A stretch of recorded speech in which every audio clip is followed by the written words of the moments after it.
ар бир бул сүйлөмдөгү ар бир сөз, ар бир компонент биз үчүн түшүнүктүү эле болуп турат.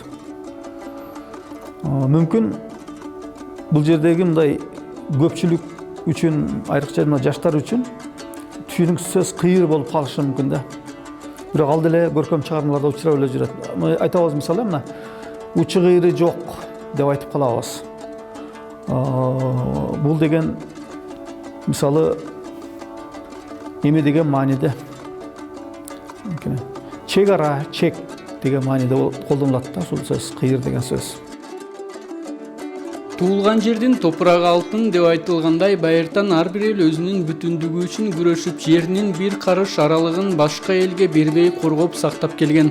Анткени жер менен кошо улуттун бүтүндүгү, маданий мурастары сакталган. Ошондуктан кара жанын кар чуруп, согуш ачып, катылгандын катыгын берүүгө ар бир мырза даяр болуусу керек болгон. Бул намыстуу учурда журт алдында күн түшүп турганда эч ким артка чегинген эмес.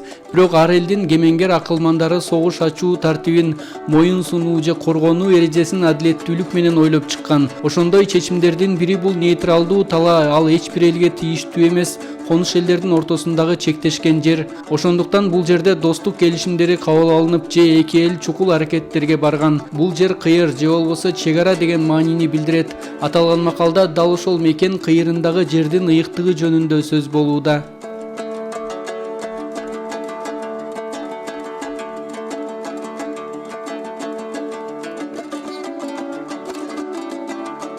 Анан жугулашкан эки журттун кыйыры ыйык дегенде негизи чыр-чатак баары эмнеден чыгат, согуштар эмнеден чыгат? Бул жер талаштан чыгат да. Анан эмнеден улам бул себеби ар кимиси ошо талашып аткан учурда бул бизге караштуу же болбосо мага караштуу деген көз караш болот дагы. Мына ошондон улам анан жер талаш, аймак талаш, анан ошонун натыйжасында анан согуш келип чыгат. Анан мындайча айтканда ошол эки тарап тең үчүн ошол жер алар үчүн ыйык. Эч ким аны тарттырып койгусу келбейт, экинчи тарапка бердирип ийгиси келбейт. Ошондуктан эки тарап тең үчүн ушул эме болуп атат, ыйык болуп атат да. Ошон үчүн жугулашкан эки журттун кыйыры ыйык деген маани менимче, деген макал менимче ушундай маанине туюнса керек.